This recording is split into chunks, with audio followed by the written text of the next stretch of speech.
Communist for the FBI.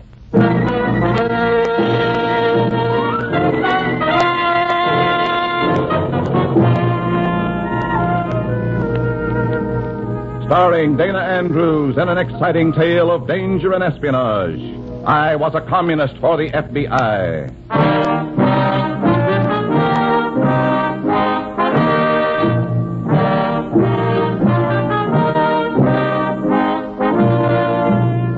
From the actual records and authentic experiences of Matt Cvetic come many of the incidents in this unusual story. Here is our star, Dana Andrews, as Matt Cvetic, who for 9 fantastic years lived as a communist for the FBI. We are so accustomed to trial by jury that we forget it is one of our God-given privileges guaranteed by our Constitution and the Bill of Rights. In our way of life, a man is innocent until he is found guilty. But unfortunately, there are other ways of life, dark, devious ways, in which men and women are not tried in a court of justice, but in a temple of fear and terror. No jury deliberates the crime, for the trial is a crime in itself. This is the story of one such trial and the terrible sentence that was passed. In a moment, listen to Dana Andrews as Matt Cvetic, Undercover Man.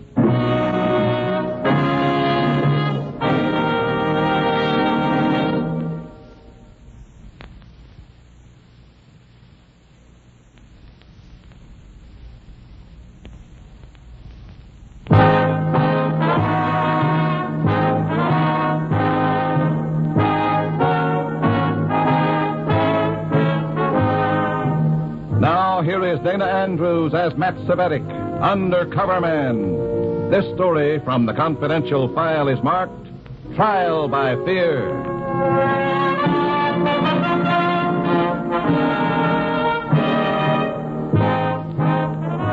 Commies and cats have a lot in common. They can slink in the shadows, unseen, but all-seeing. When they strike fast and sure. When they have time to toy with a victim, the torture is deliberate and slow. Like homeless alley cats, these commies sought the darkness of abandoned cellars for meeting places. We were huddled in one such dungeon now, watching the cats toy with a mouse. My eyes were just becoming accustomed to the dim light of the cellar under the warehouse on Front Street. I'd never been here before. As far as I was concerned, Comrade Elliott didn't have to bother inviting me again. It was a cold, dank place. In the gloomy half-light, the shadows of the men looked like grotesque monsters. I saw now that Comrade Peterson had 3 goons with him. They weren't monsters at all. Just ordinary-looking plug uglies, entertaining a friend. The fist was Peterson's. The jaw was the jaw of a thin, white-faced man I'd never seen before. Comrade Peterson had this squad well organized, Cvetic? Yeah. What's it all about, Elliot? Wait and watch. It should be most instructive. All right, comrades, to work. The goons were well organized, all right. They all leaped on their victim and proceeded to hit him with fists and saps. And when he fell to the floor, they used their shoes on him. I stood there digging my nails into my palms. All right, Matt. That's enough. You've never been here before, have you, Cvetic? No. I didn't know the party allowed spectators in the execution chamber. Do I detect sarcasm in your tone, comrade? No, it's just a statement of fact, Comrade Elliott. Do you expect that man to come out of this alive? Maybe. Maybe not. What did he do? He was a traitor. Aren't we all? A traitor to the party, Cvetic. There's a difference.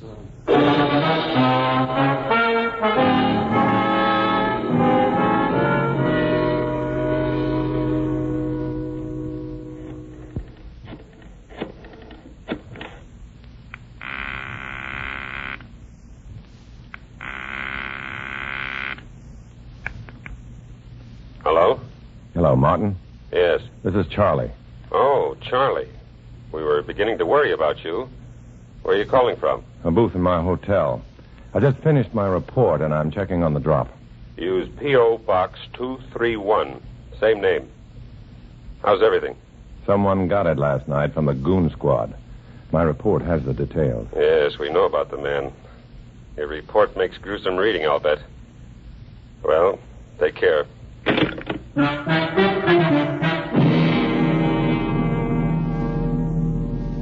toughest part of this job of mine was the business of filing detailed reports to the FBI. They took time, too much time. Time for alert commies to grow suspicious. Still, this report had to be written. So I typed it up in my hotel room, sealed it in an envelope, then I walked out into the hall with my briefcase. Though you were a communist 24 hours a day, sometimes you spent 8 hours a day at a job where the party placed you. And sometimes you even made a living at it. The job that made me seem legitimate was that of insurance salesman. I reached the letterbox, which was near the elevator. I was about to place my letter in the slot when... Mailing a letter, Svedik? I was. Anything wrong in mailing a letter, Elliot? I told you last night, Comrade Svedik, you're inclined to be sarcastic. You know Comrade Peterson, don't you? You saw him at work last night. Yes, I certainly did. Hello, comrade. Let me see that letter. Now, wait a minute. I see this letter is addressed to Mr. George Harrison, Box 231, City. Personal, Svedik? No, business. Insurance business. Insurance business, eh? That's right. Addressed to a post office box. Now, listen, you two. If you've got any suspicions, open the letter and read it. Yeah. Heavy. It does feel like an insurance policy at that, doesn't it, Peterson? Well, Well, what? Go on, open it.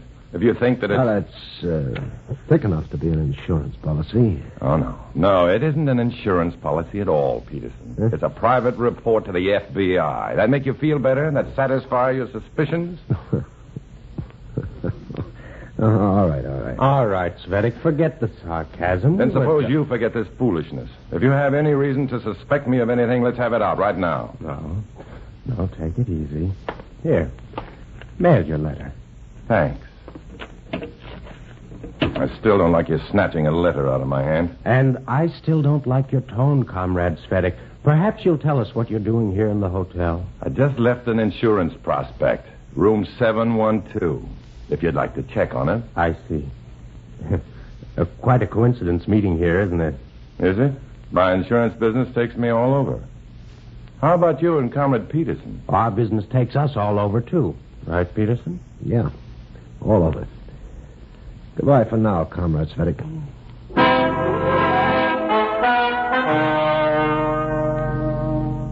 If they had called my bluff, if they had opened that letter, I'd have been the next guest to be entertained by the goon squad.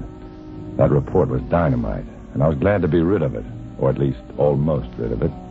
I still had one copy to dispose of, a copy to be placed in a safe deposit box at the bank, in case the original went astray. It's too late to do it now, but the first thing the next morning, I set out to get the job done. It was the kind of morning that made you forget about reds and treachery and vicious intrigue. The sun was warm, the air was crisp and clear. The bank was just a short walk down the street, but a quick glance over my shoulder convinced me that I needed a ride. Comrade Elliot was just a few paces behind me. Just at that moment, a bus came to a stop, and I got on.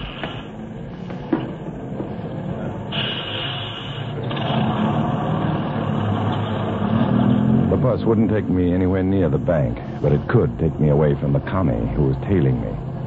And Elliot, my commie shadow, was looking after it ruefully from the sidewalk.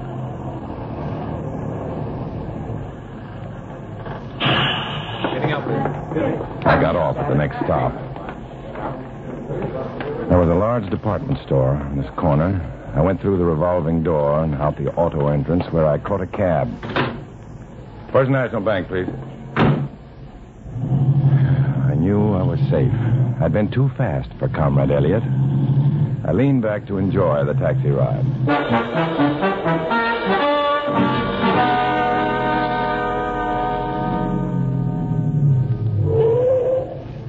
Here you are, driver.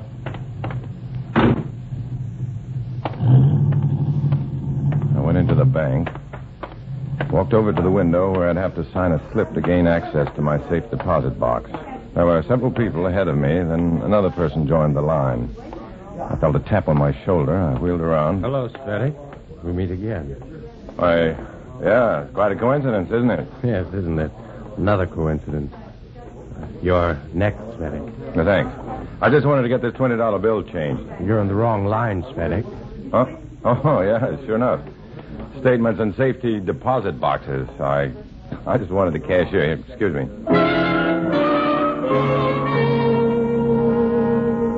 I stepped over to the next line, the $20 bill in my hand.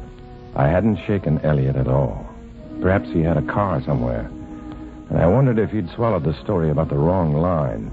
He stood there watching me with his steel gray eyes, waiting for me to get my change. All set, Svedek? Yeah, all set. I didn't have any small change with me. It was my last bit of change on the bus. Yes, I saw you on the bus, but you drove up here in a taxi. No, well, that bus was too slow. I wanted to get to the bank before it closed. You know, comrade, you behave like a capitalist. You take taxis to a bank just to get some change. Is there anything in the Communist Manifesto that says we shouldn't take a taxi or get change at a bank? You're sarcastic again, Comrade Svedek. To tell you the truth, Comrade Elliot, I didn't like you following me. You said it was a coincidence. Coincidence. How long are you going to keep that up? All right. It wasn't a coincidence. I want to talk to you. About what? About a special cell meeting tonight at 7. Special meeting? Why didn't I hear about it? You're hearing about it now. Let's go. I have a car waiting. Hey, Elliot. The meeting is of vital concern to you, Svedek, especially you. Me? Why me? Elliot, what the devil happened? No, I'm sorry, Peterson. Our comrade here became surprisingly elusive. I wanted to be sure I found him. Well, you found him, and I found you. Now, let's go. Right. You too, Svedek. Well, I'm sorry, but I got a few errands to do. No, Svedek, the errands can wait. The party cannot. The meeting's tonight. It's still early. I want to be sure you don't miss it, Svedek. Come on.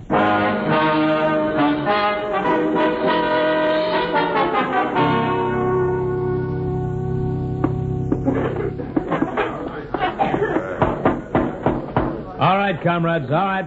Let's call the meeting to order now. Now, I suppose all of you are wondering why we're meeting like this. An unscheduled meeting, last-minute announcements, that sort of thing. Well, our cell convenes tonight, comrades, to root out a traitor. Our reasons for suspicion were discovered suddenly. Hence, we meet suddenly. And one of us is about to be disciplined suddenly. Comrades, one member of this cell is an undercover agent for the FBI. Oh, Comrade Rolfe. Yes. What is it, Svedek?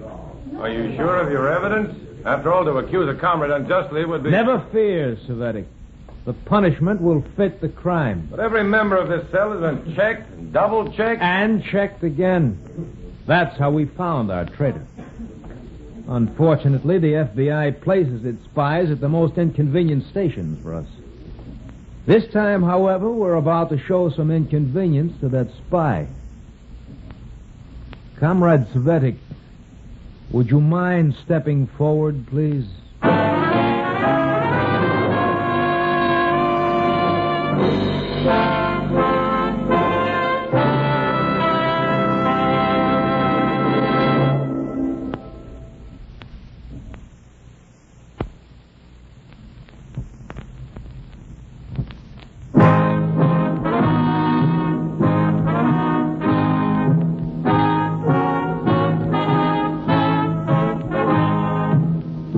Back to Dana Andrews, starring as Matt Svedek in I Was a Communist for the FBI, and the second act of our story.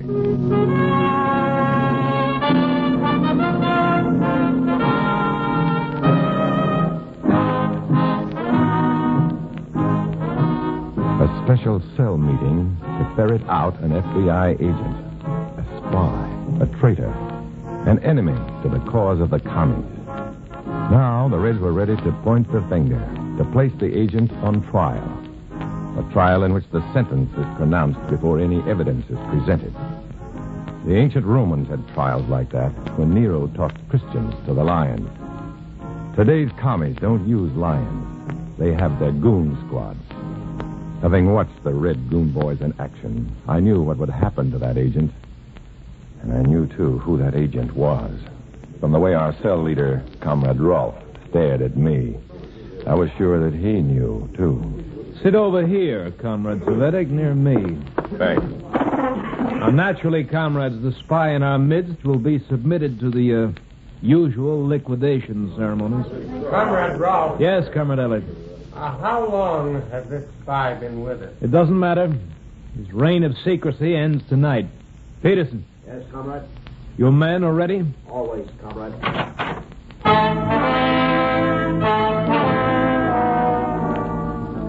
I turned around and looked through the connecting door he opened. The goon squad was there, all right, in full force. The same 3 men with the heavy, square faces and battered ears, and thick, calloused knuckles. All of us in the room stared, and then the door closed. Elliot, Yeah? lock the outer door. Savetic, stop fidgeting. Stay here. Yeah. Comrade Hugo, Yes? you're assigned to Comrade Dora today. What is your report? Well, Comrade Dora is not to be suspected, Comrade Rolfe. I want a report, Hugo. A report, not an editorial comment. There's nothing to report. You're instructed to trace Dora's activities. Did you or did you not obey these instructions? Yes, of course I did. Then report on them, please. Quiet. All of you, quiet. Report, Hugo. Comrade Dora went to work at the mill as usual. She was 5 minutes early, which she spent in conversation with fellow workers. Go on. She took a 5-minute break in the middle of the morning. Lunchtime, she joined Comrade Anna in the cafeteria. I sent a message to her about this meeting on a paper napkin. The napkin was destroyed? Yeah, she burned it. Then she reported sick and was dismissed from work for the day. No conversations with strangers, no telephone call? No. How do you know?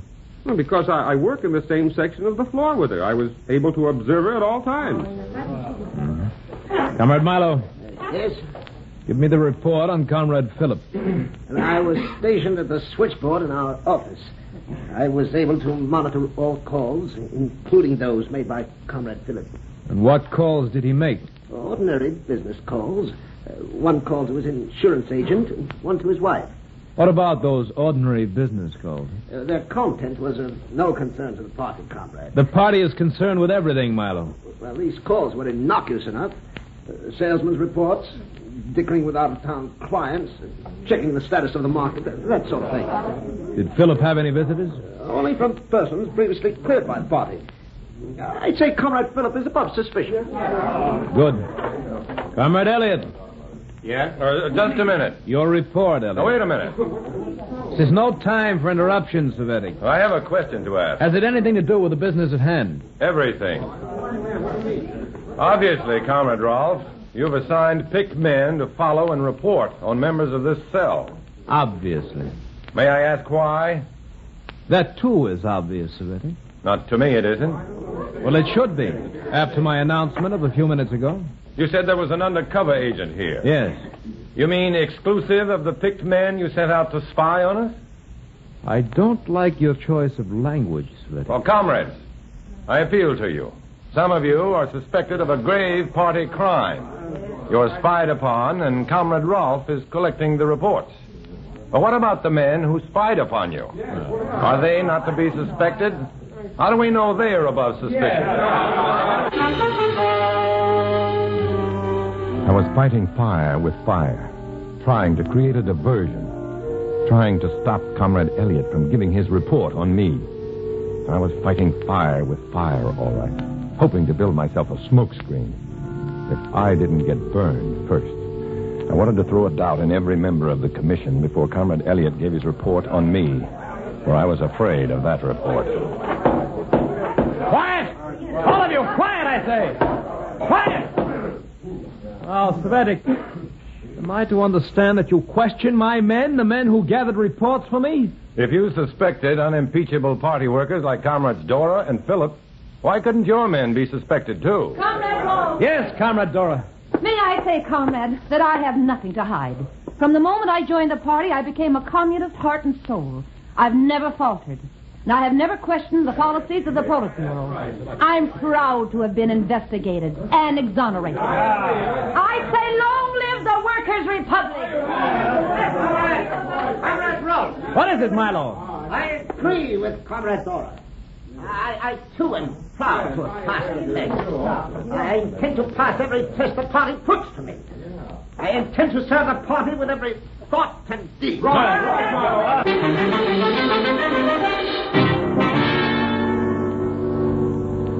This was beginning to sound like a revival meeting. Instead of hallelujahs, the Reds chanted party slogans. They shouted, sang, fought to demonstrate their hysterical dedication to the cause.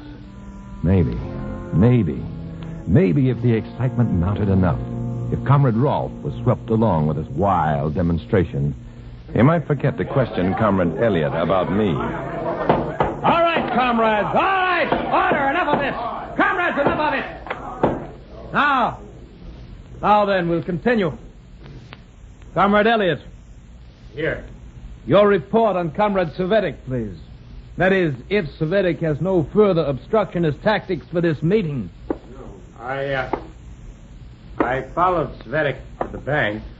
He seemed upset when he saw me.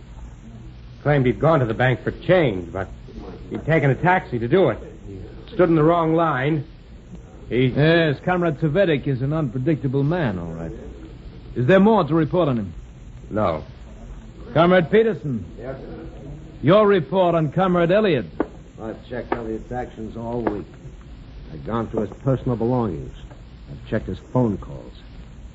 Twice this week, Comrade Elliott has attempted to establish contact with a local FBI office. Comrades, that supports the evidence the Control Commission has on the good Comrade Elliott. Anything to say, Elliott? Nothing. Nothing at all. One moment. Savetic, Yes? stand up. This business is far from over, you know. Peterson, bring in the disciplinary squad, please.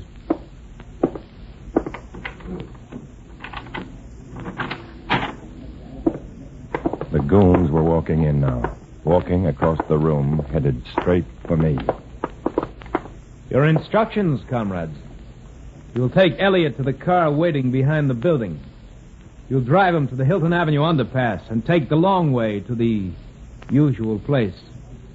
Spend as little time in that miserable cellar as possible, but make the job complete. As for Comrade Savetic, you, Savetic, will see that these instructions are carried out. Irony. Bitter, diabolical irony. It ties logic into knots, and it twists your nerves till they snap. It turns truth into terror. Comrade Elliott, the man I thought was my enemy, was actually my ally. I was so sure he'd been putting the finger on me that I couldn't see that he was under the thumb of the commie goons. But now that I knew, it was too late. What could I do? How could I prevent the inevitable from happening? I looked at the grim, heavy faces around me. Peterson, the number one muscle man. The three brass-knuckle virtuosos who committed mayhem to his order. I looked at Elliott, but he was staring out the car window, his face expressionless. There's the underpass, Savetic. The warehouse is just beyond it. You know the way to the cellar? I've been there before, you know. Yeah, I know. You better stop here.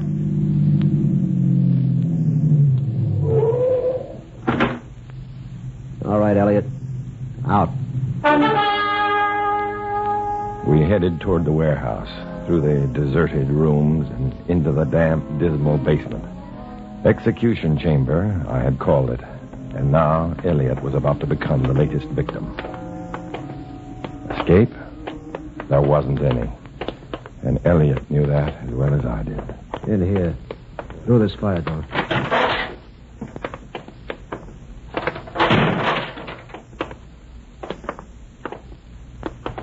Turn on the light, somebody. Do you need a light for this job, Peterson? No, but it helps. Here, I'll Never mind the light, gentlemen. We have flashlights. Who's that? Over here, Elliot. Now, you guys stay put. You've got the brass knuckles, but we have the guns. Who are you, cops? Colleagues of Elliot. We work out of the same office. But you can't hold us for anything. We haven't done anything. We can hold you, Svetic. And we can hold Peterson and his chums. For what? We haven't done anything. Yes, for murder. The last guy you worked on in this massage parlor didn't pull through. Remember? Come on.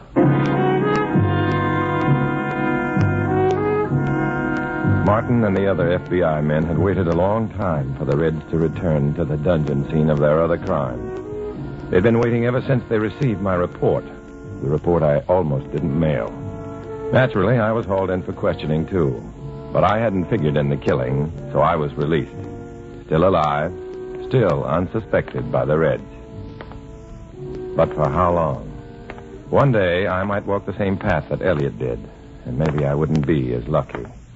Maybe, well, you can't help thinking thoughts like that when you live with treachery, when you mix with commies, when you walk alone.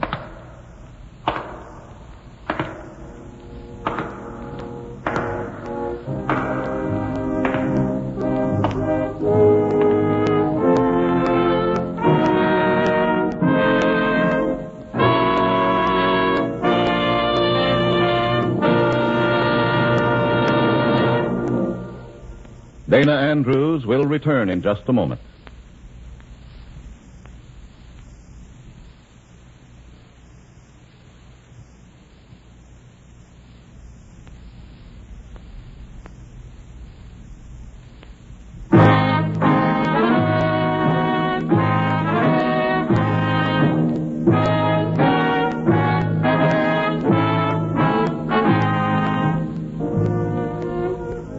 This is Dana Andrews, friends.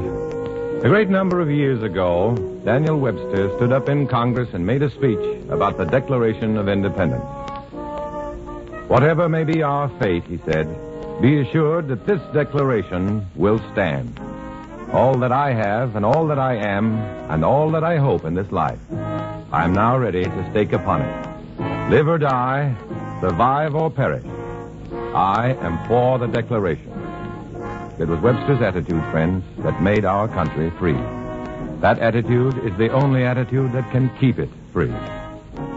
In the story you just heard, names, dates, and places are fictitious to protect innocent persons.